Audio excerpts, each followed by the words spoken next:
Hey Vijay, Hi, Rishi.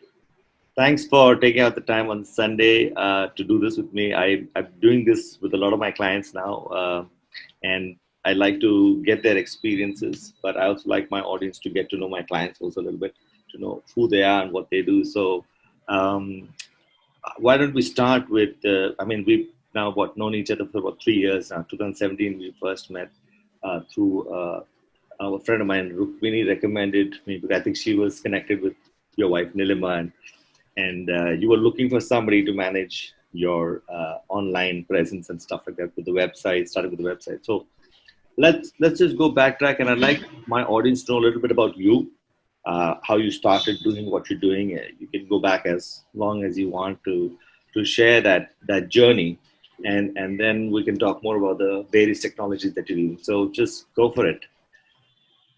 Thank you for the opportunity. And the Sunday morning is a good time to have this reflective kind of conversation. So my name is Vijay Bhatt. I'm the founder of an organization called Cancer Awakens and Stress to Swasthya. My own history is that the pertinent part of the history is that I was diagnosed with cancer myself in the year 2001. And I'm fortunate that I have recovered well from it. It's now almost 20 years.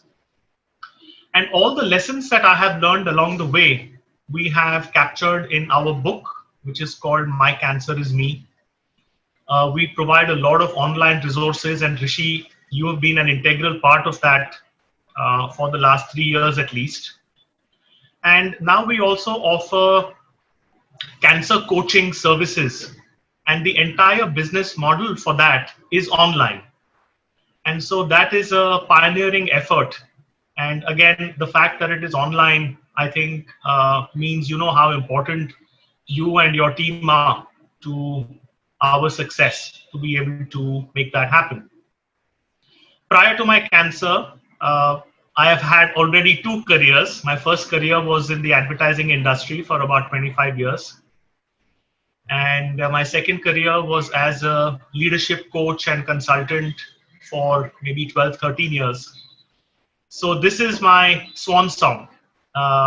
This is my purpose, and this is what I want to leave behind as my enduring legacy. So that, in a nutshell, is about me. The part I want to emphasize today is that we not only help people who have already been diagnosed with cancer, and there are a lot of them. Cancer is a very major disease.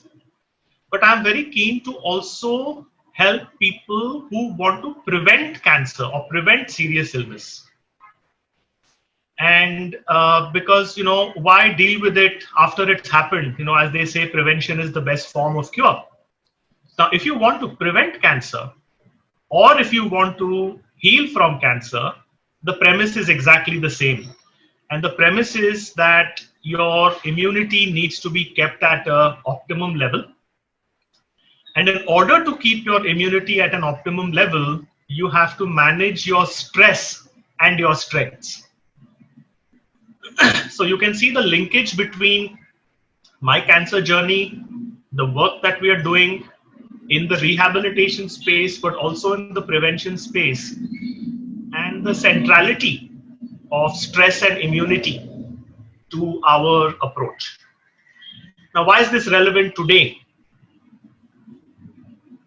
See, even before COVID and the lockdown, everybody is under stress.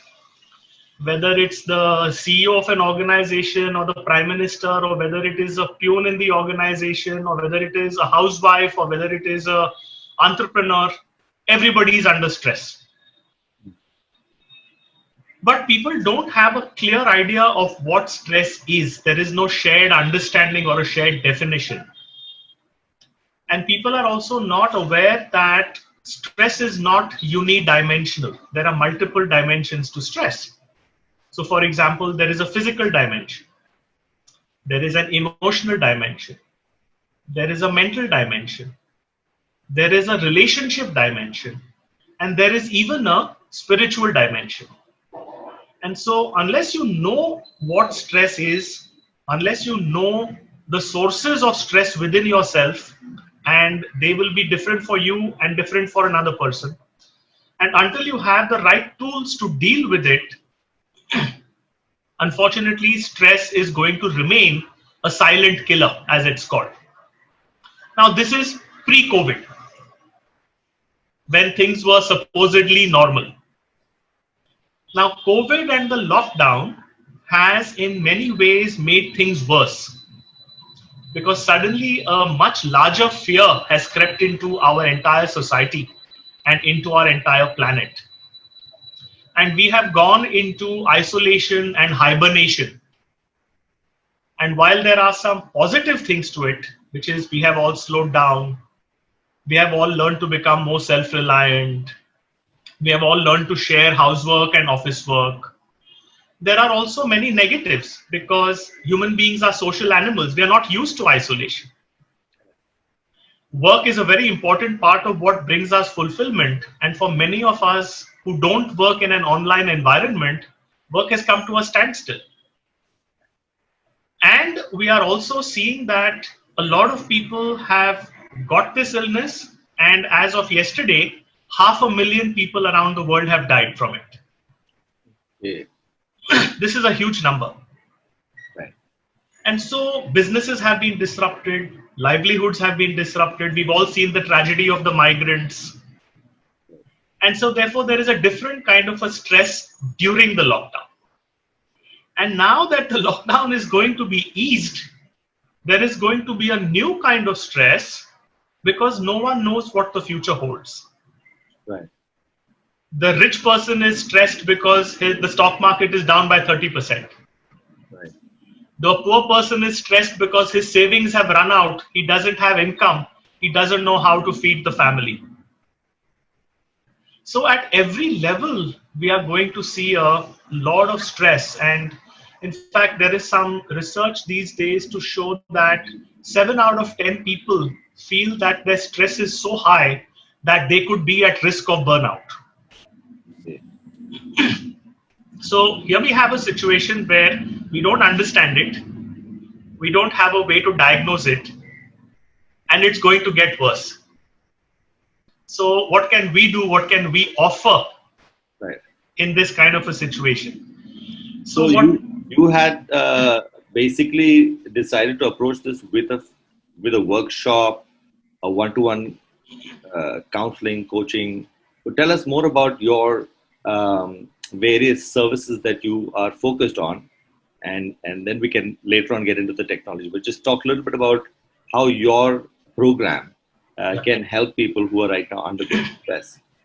Yeah. So as I said, the first thing is that it's like your car. If you don't have a checkup, you can't have a tune-up. Or like your computer. If you don't scan your computer for problems, you'll never be able to fix it. So what's the scanner? What's the checkup for stress? Exactly. So that is what we have created. And, you guys have been an integral part of that creation. It's called the Holistic Health Questionnaire.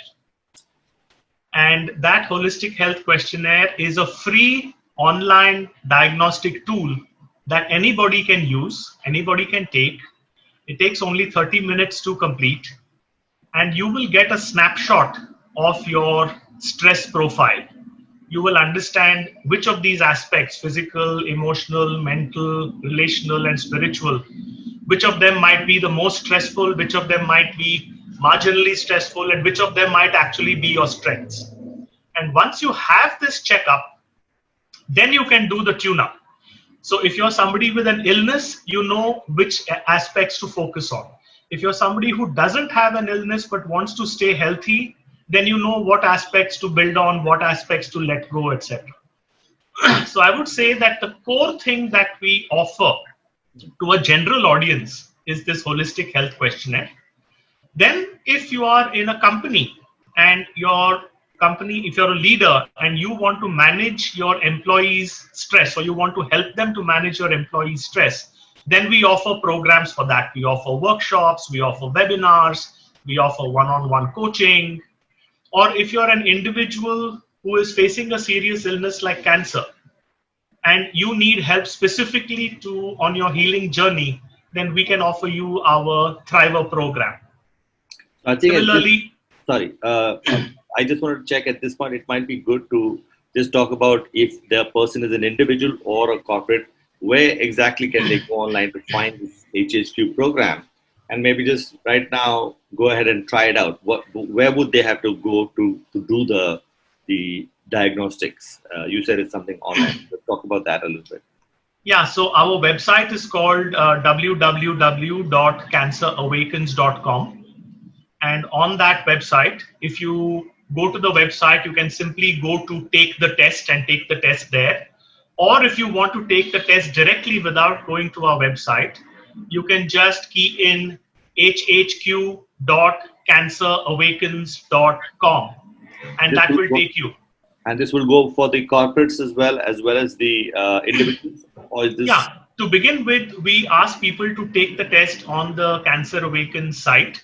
Then, if as a company you want to get many of your employees to take the test, then we have created a slightly different version for corporates and organizations. But for now, I think it is much better if everyone goes to the same site and takes the test and gets an experience of it for themselves. Then the corporate thing can be passed on to them. Once they do the test, what's the next step? Is there an action item they can take, or how does that work? Yeah, it's a great question because, usually when you take a test and you get a report, just like when you get your medical report, you don't know how to make sense of that medical report because there's a lot of language and terminology that you may not really understand.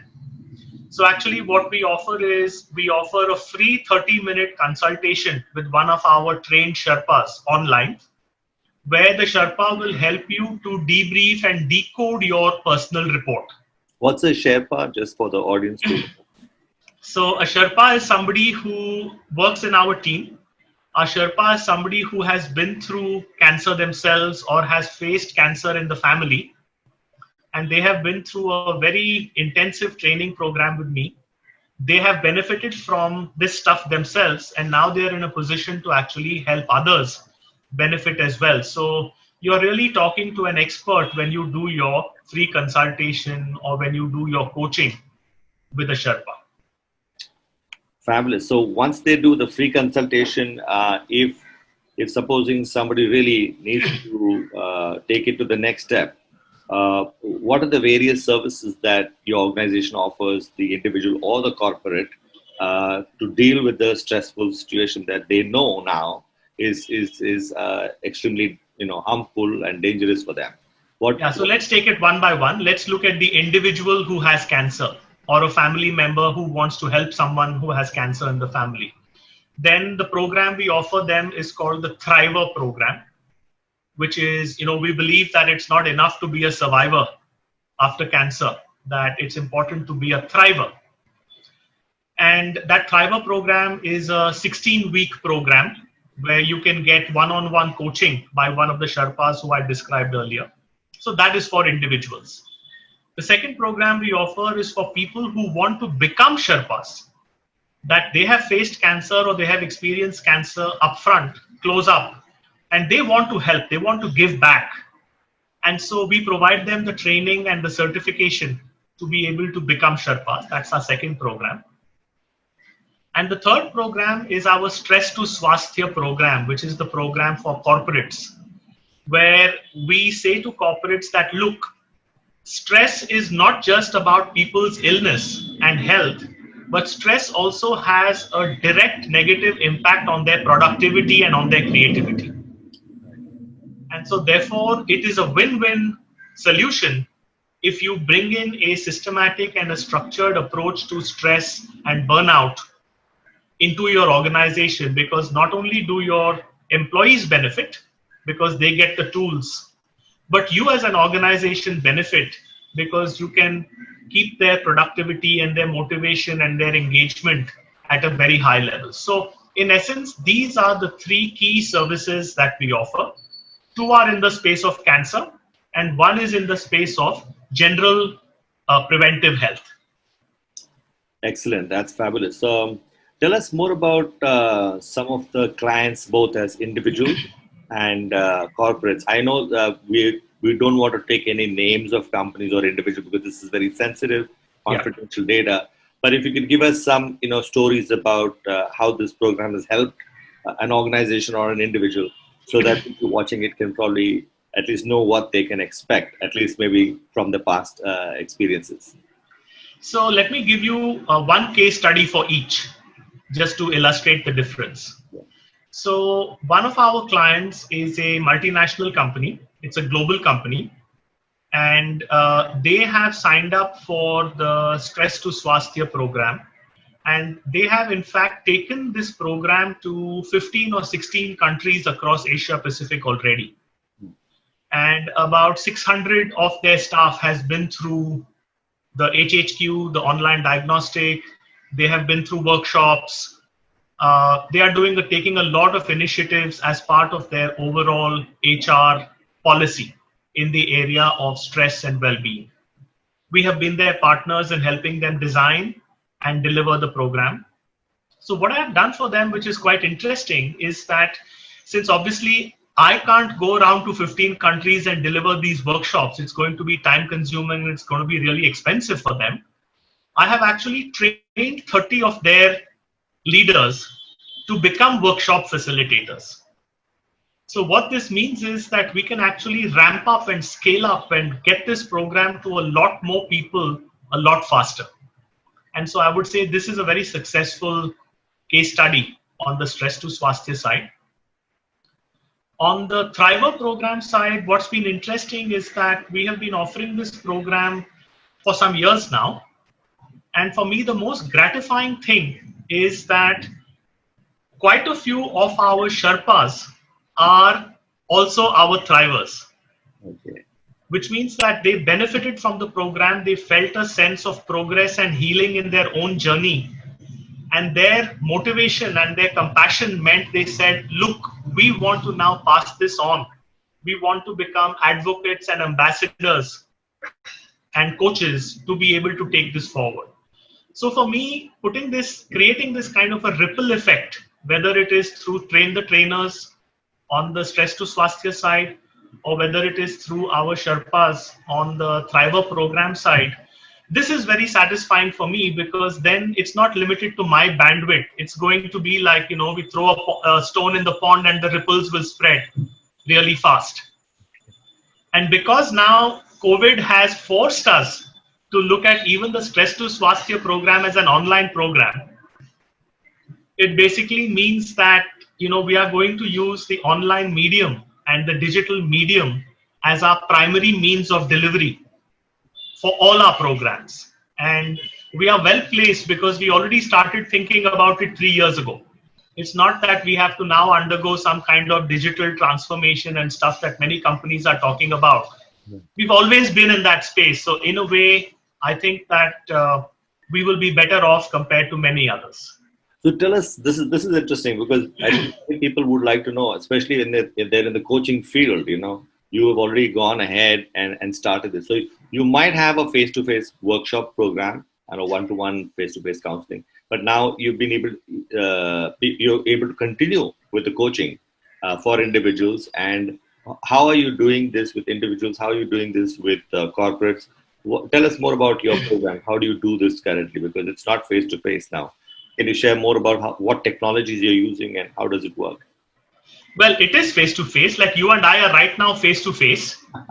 Yeah, of course, sure, right? But we are face-to-face with the intermediary of Zoom. Right? So this is exactly the approach, which is that it is not a distant or a disconnected engagement. It is face-to-face, but it is through a technology platform or a technology intermediary. And currently we are using Zoom because it gives us many of the features and functionalities that we need to be able to do a powerful coaching session. Now, I have been doing online coaching now for about 10-15 years because my clients have lived all over the world. They work for different companies and they are used to working online and virtually. I am used to working online and virtually. So actually the technology interface is really no barrier in terms of the effectiveness of coaching. Obviously, some basics have to be there. The platform has to be robust. Both sides have to have a good broadband connection. There needs to be a certain kind of an etiquette so that we are not talking over each other, right? But if you keep these 3, 4 things in mind, really the distance is not a problem. But look at the positives, right? I can have a breast cancer experienced Sherpa who's based in Mumbai coach a breast cancer client who's based in Singapore, and location is no longer a problem. So this is great for a one-to-one, right? Yes. When it's one-to-one coaching. How do you handle a group? I mean, is it the same? Is it different? What are the dynamics there? Yeah, groups are very different. But again, now what this lockdown has forced people to do is to get comfortable with the idea of webinars. Right now, there are more webinars than participants being offered. People are in fact facing webinar fatigue. Okay.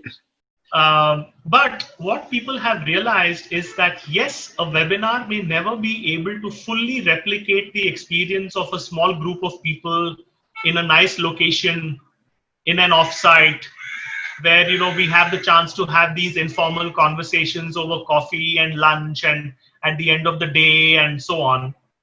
We might not be able to do that many experiential activities, movement activities, things like that.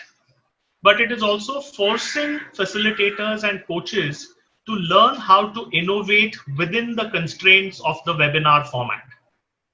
And would you be able to share some ideas that you'll have tried out and implemented, which maybe otherwise in the earlier ways of doing online, you all did not know? Some technologies that you've used to try and make it a little more interesting? Yeah, for example, one thing that we do is, we conduct these short practices. We conduct a presence practice, for example. And so things like a presence practice, it's perfectly fine to do it long distance, even if you're not in the same room, because somehow your tone of voice, your expressions creates an energy, and that energy can in fact transmit, even though it's going via the internet, right? We used to be concerned about that in the future, but we are really no longer concerned about it anymore. Then, for example, there are some really nice apps. So as you know, we use this app called Poll Everywhere. Right.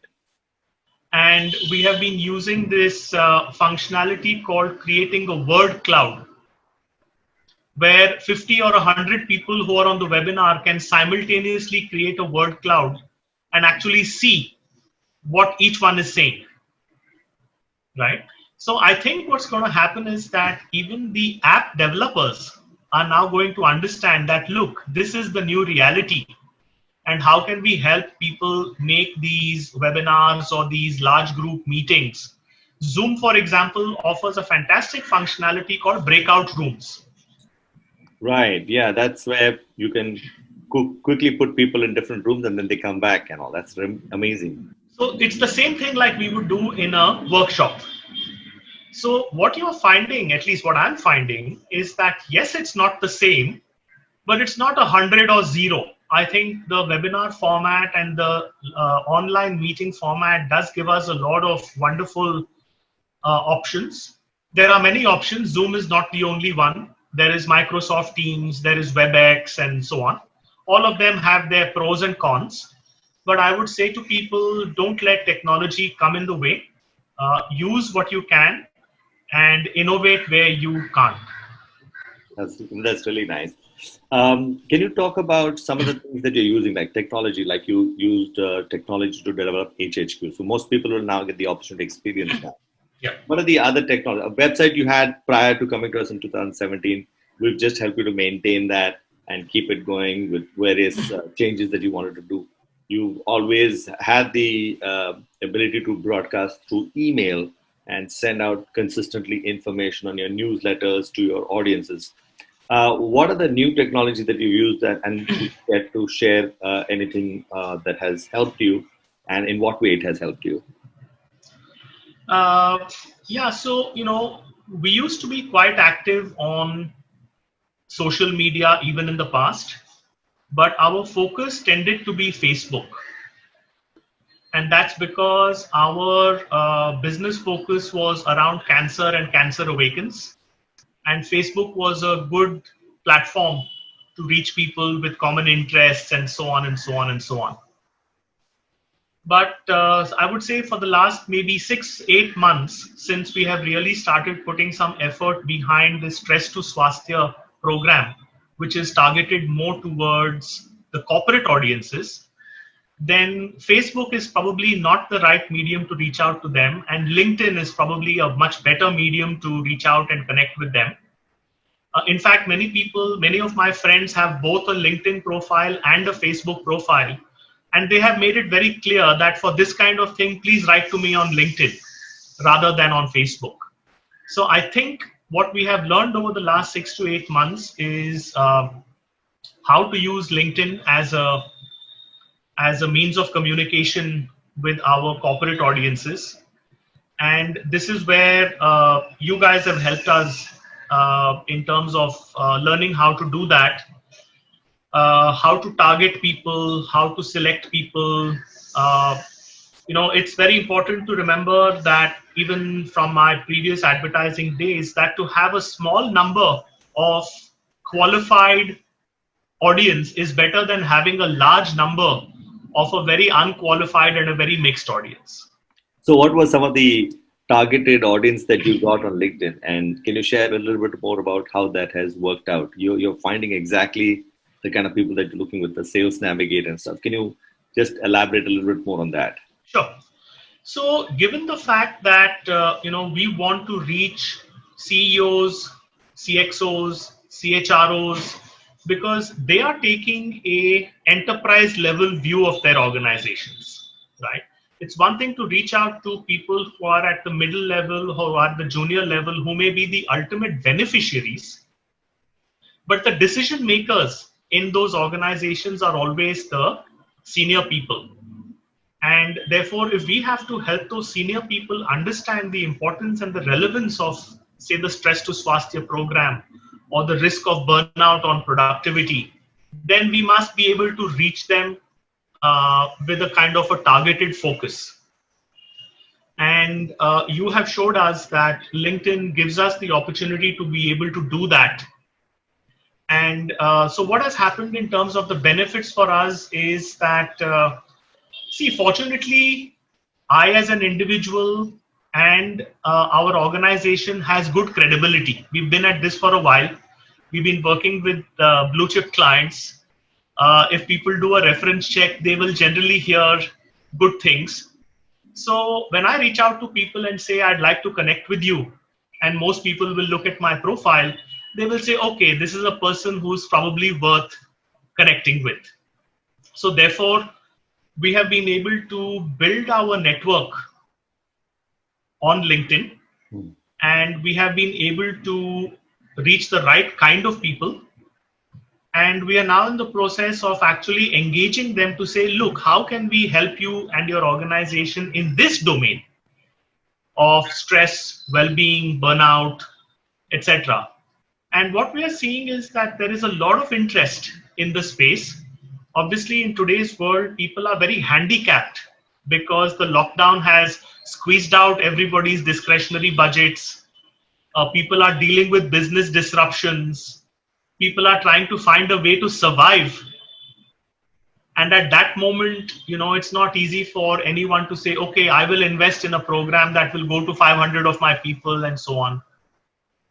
But I think just like with any other marketing effort, you have to put in that upfront engagement and build up a relationship and build up a certain amount of trust and rapport.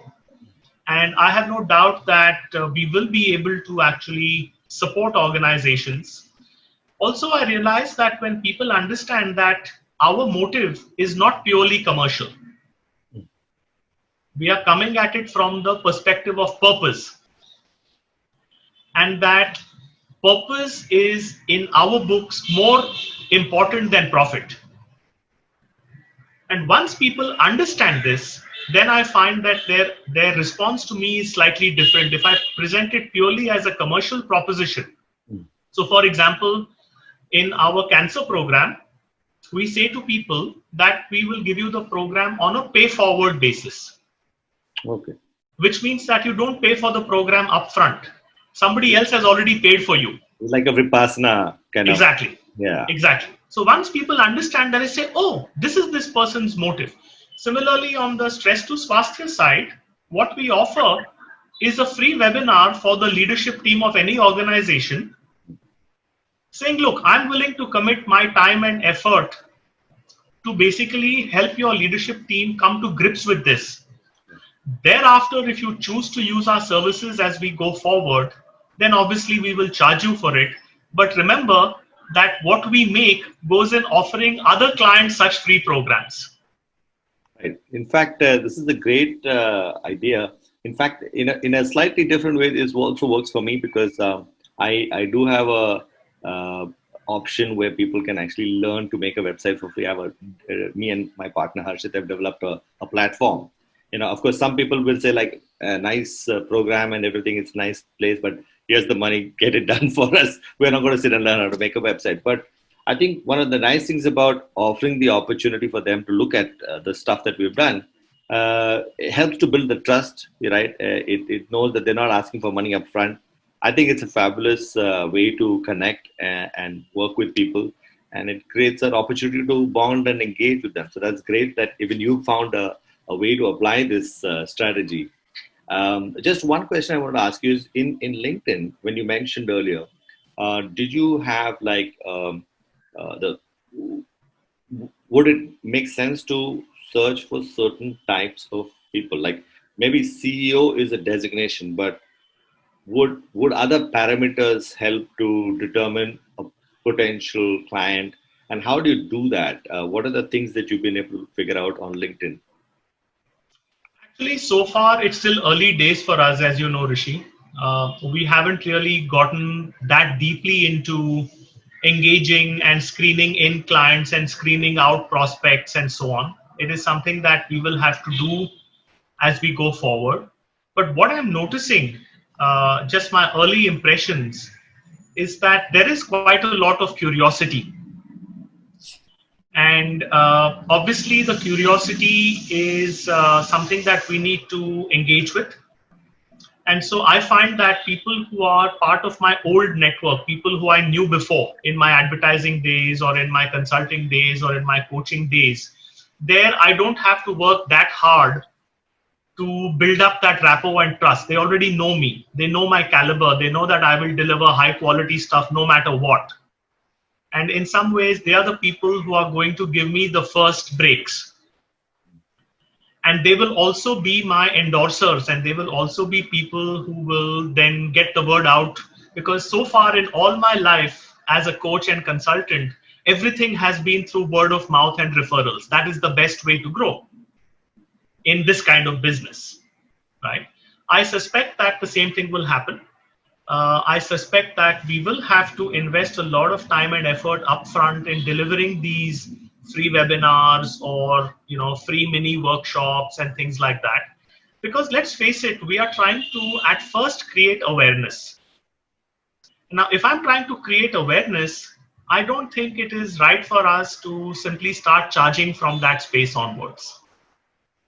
I want to start charging when people actually start to get some concrete value from the service that we offer. So as long as we keep doing the work, as long as we keep investing in building up awareness, as long as we make sure that our purpose above profit mentality is upfront and people understand it, to me, this is marketing. That then the pull will come from the people who say, I like what these people are doing. I think it will benefit me. I like the way these people are doing it. I want to engage with them. And that results in a long-term relationship rather than just a one-time transaction. I'm too old for one-time transactions now. True. Tell me one thing. If people who are watching this right now and they wanted to know, okay, this is interesting, they can, of course, do the HHQ and stuff like that. But are there any upcoming webinars that they can also attend to listen to you? What's coming next? Can you just talk about it? Because I think this will be out in a few days' time on my own network. Can you share a little bit more about that? Yeah, so it's good that you mentioned that, because over the last 3 months, I think I must have done, I don't know, 12 or 15 webinars for different people, including our own webinars. So time wise, actually, we have a free webinar coming up on this whole idea of stress and resilience and burnout. This webinar is coming up on the 11th of July. And if you want to sign up for this webinar, then the link is here. You can actually go there and look for it and sign up for it. You will get a taste of our approach and the kind of services we offer and the kind of value, and that might give you a sense of confidence to say, yeah, let's engage with these people. So look for our webinar on 11th of July, and I would love to see a lot of people sign up for it. Fabulous. That's really great. So once again, thank you for taking out the time to talk to us on a Sunday morning. And I will put all the links that you've sent me on the video or below the video or after the video. For those of you that are finding this useful information, please like this video if it's on Facebook or LinkedIn or YouTube. These videos go on all these platforms. Share it with people that you feel might benefit from knowing what Vijay is talking about. And also, if on YouTube especially, you can go and click on subscribe. And when you click on subscribe, you can hit the bell icon so that you can get notified of more videos coming out similar to this. And if you're one of my clients watching this video, just like Vijay is a client of mine, and I have already interviewed a few other clients of mine, please get in touch with me, or probably I'll get in touch with you soon. I'd like to do these experiences so that my audience can get to know of the kind of clients that are using technology to enhance and boost their business. So thanks once again, Vijay, for this. And we'll hope to see what happens. Maybe do another interview after like 6 months or a year to see where things are going. Thank you so much, Rishi. Thank you for partnering us and being with us on the ups and downs of this journey. And thank you for giving me this platform to talk to a wider audience, including some of your other clients. Much gratitude. Thank you.